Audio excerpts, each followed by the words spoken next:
सभी को आजमाया है तो ये अंदाज आया। तुम में भी मैं हूं शुद्ध प्लस पान मसाला। जब पशुओं को मिलेगा प्यार और मिल्को मोर पशु आहार तो दूध बहेगा, मुनाफा बढ़ेगा। मिल्को मोर पशु आहार। इको प्लस का नया आविष्कार eco plus hexa power TMT इसकी प्रीमियम क्वालिटी व उन्नत जंग रोधक क्षमता दे बेजोड़ मजबूती। इको प्लस सीमेंट और स्टील, इस पर है देश को भरोसा।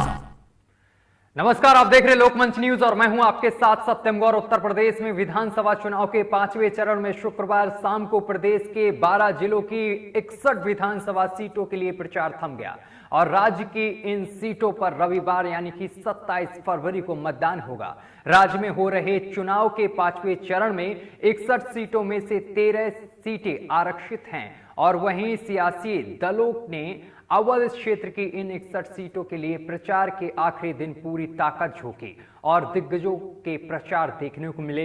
दिग्गज मैदान पर उतरे और जनता से वोट की अपील की। जहां बीजेपी के दिग्गज नेताओं में अमित शाह, सीएम योगी आदित्यनाथ समेत कई नेताओं ने चुनाव प्रचार किया, वहीं समाजवादी पार्टी के अध्यक्ष अखिलेश यादव ने अयोध्या में चुनाव प्रचार किया। जबकि 5वें चरण के लिए कांग्रेस नेता राहुल गांधी पहली बार चुनाव प्रचार के लिए अमेठी पहुंचे और राज्य के मुख्य निर्वाचन अधिकारी अजय कुमार शुक्ला ने बताया है कि इन 61 सीटों पर चुनाव प्रचार बंद होने के साथ ही इन जिलों से सटे अन्य जिलों और राज्यों की सीमाओं पर चौकसी बढ़ा दी गई है।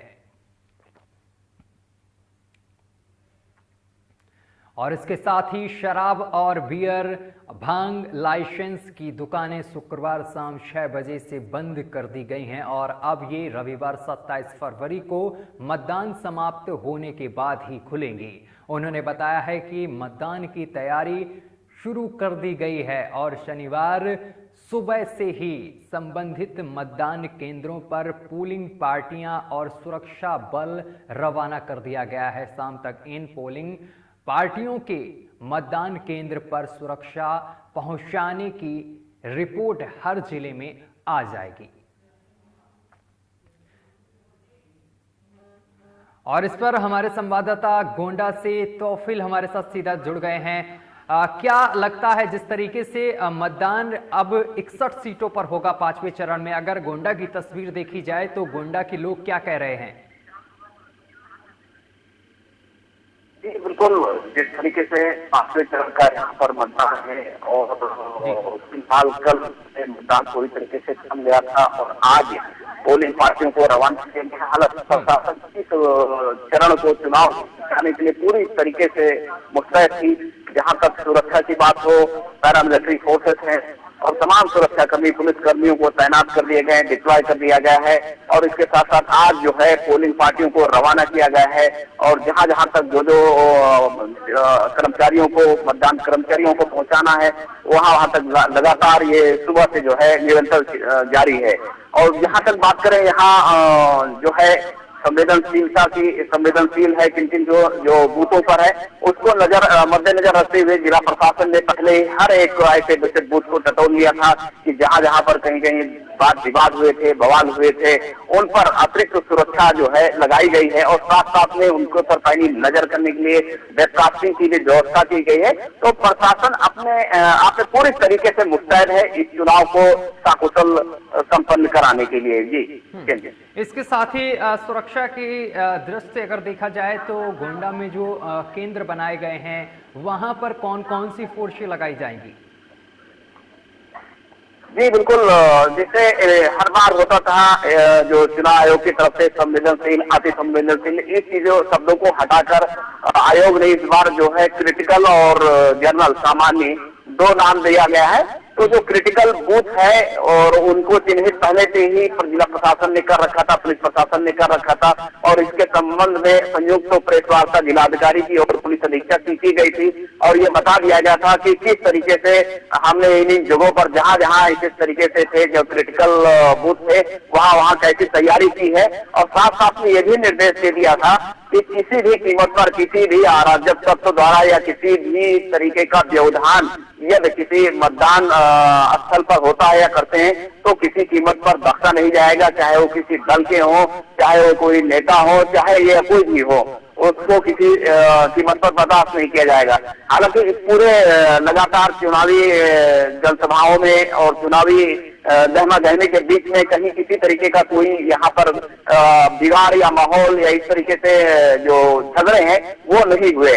अब जो है आज फिलहाल जिलाधिकारी और पुलिस अधीक्षक द्वारा आज संयुक्त प्रेस कॉन्फ्रेंस भी की जा रही है कि वो सारी चीजें जो तैयारियां हैं और जैसे जैसे उन लोगों ने इन चीजों को कराना है उसके संबंध में आज पुलिस अधीक्षक और जिलाधिकारी दोनों की संयुक्त प्रेस वार्ता हो रही है। जी तो फिर 12 जिलों की 61 सीटों पर वोटिंग होनी है रविवार को, क्या लगता है? और इन सीटों पर बीजेपी का 90% कब्जा है, क्या लगता है बीजेपी क्या इतिहास दोहरा पाएगी इस बार?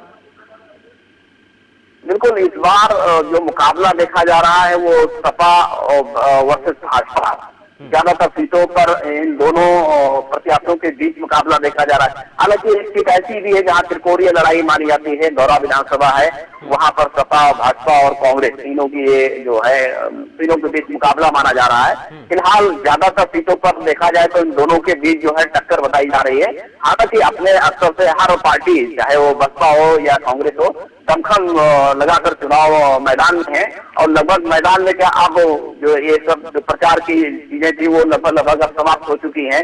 लेकिन फिर भी प्रत्याशी कहीं ना कहीं जो मोबाइल के माध्यम से हो या वो संपर्क के माध्यम से लगातार लगे हुए हैं कि जो लोग उनके हैं वो मुस्तैदी से उनको कैसे उनकी जिम्मेदारियां हैं वो दी जा रही हैं और लगातार जो है ये अभियान फिलहाल चल रहा है। लेकिन फिलहाल अगर हम बात करें दोनों दलों के बीच में, सपा और भाजपा के दोनों दलों के बीच में, तो मुख्य मुकाबला इन्हीं दोनों के बीच जो है माना जा रहा है। जी इसके साथ ही गौरा विधानसभा से जो समाजवादी पार्टी के प्रत्याशी हैं उन्होंने बीजेपी प्रत्याशी पर हमला भी बोला था कल। उन्होंने कहा था कि जो गौरा विधानसभा है यहाँ पर बीजेपी की तरफ से कोई विकास नहीं किया गया, लेकिन समाजवादी पार्टी की जब सरकार थी तो 5 पुल दिए गए इस विधानसभा को, बिजली दी गई, गांव-गांव तक बिजली पहुंचाई गई। और उन्होंने एक बार फिर जनता से अपील की है कि एक बार फिर से समाजवादी पार्टी का सहयोग करें और चुनाव में वोट करें और सरकार समाजवादी पार्टी की बनवाएं। क्या लगता है जिस तरीके से प्रत्याशियों ने कल प्रचार किया है, चाहे अखिलेश यादव हो, चाहे कांग्रेस से प्रियंका गांधी हो, वो भी अमेठी में कल राहुल गांधी रहे, वहां पर अमेठी में प्रचार प्रसार किया, क्या लगता है इसका असर देखने को मिलेगा? क्योंकि लास्ट दिन था कल और पूरी ताकत सभी दलों ने झोंकी है।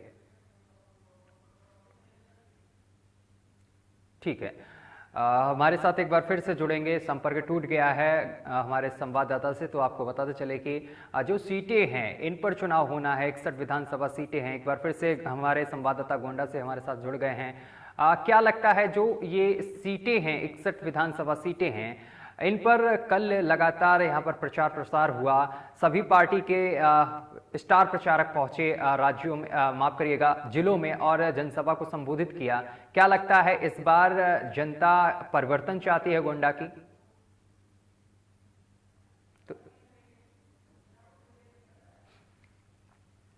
तो आपको बताते चले कि 12 जिलों की 61 विधानसभा सीटों पर चुनाव है और कई मुद्दे हैं इस बार, किसानों का भी मुद्दा है। तो फिर एक चीज और यहाँ पर है कि किसान इस बार किसके साथ हैं, किसान किसका सहयोग करेंगे? कहीं ना कहीं किसानों के पास इस बार समस्या तो देखने को मिली है कि किसानों की जो फसल थी वो आवारा पशुओं ने नष्ट कर दी, लगातार उस पर चरते रहे आवारा पशु। कहीं ना कहीं किसान भी इस बार परेशान नजर आ रहा है। अगर तो फिर देखा जाए तो किसानों का साथ किस पार्टी को मिलेगा इस बार? जी बिल्कुल, बहुत महत्वपूर्ण मुद्दा बताया आपने, जो आज एक तरीके से किसानों के बीच में, लोगों के बीच में ये गरमाया हुआ है और सबसे बड़े चर्चा का विषय भी बना हुआ है।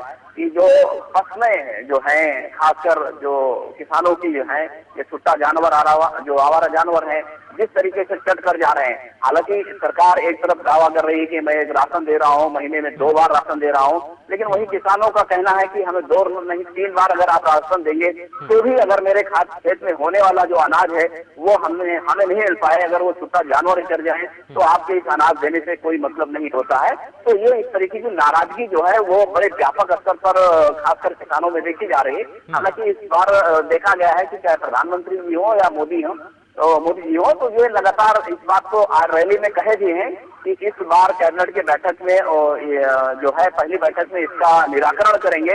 ये जो छुट्टा जानवर हैं, पशु हैं, इनको जो है किसी तरीके से जो है इसका निराकरण करके जो है जो किसानों की समस्या है उसको निजात दिलाएंगे। लेकिन इसके साथ साथ में अगर हम बात करें और मुद्दों की, खासकर जो पुरानी पेंशन बहाली की हो या 300 यूनिट बिजली फ्री की बात हो, इस तमाम या सिंचाई मुफ्त सिंचाई की बात हो, ये सब चीजें हैं जो कहीं ना कहीं आज दोनों जो है दलों के बीच में एक महाटक्कर जो है माना जा रहा है। जी चलिए, बहुत बहुत शुक्रिया आपका हमारे साथ जुड़ने के लिए, तमाम बातचीत करने के लिए। तो 12 जिले की 61 विधानसभा सीटों पर चुनाव होना है कल रविवार को, जिसको लेकर अब प्रचार प्रसार कल शनिवार से माफ करिएगा कल शुक्रवार से ही थम गया था और आज लगातार पोलिंग पार्टियां रवाना हो रही हैं और सुरक्षा व्यवस्था भी कड़ी रखी गई है और कल चुनाव होना है। और ये 12 जिले हैं और 61 विधानसभा सीटें हैं और इसको लेकर 90% जो है बीजेपी का कब्जा बताया जा रहा है। लेकिन इस बार देखना होगा कि बीजेपी क्या इतिहास दोहरा पाएगी। फिलहाल मेरे साथ अभी के लिए बस इतना ही। देश दुनिया की तमाम खबरें देखने के लिए देखते रहिए लोकमंच न्यूज।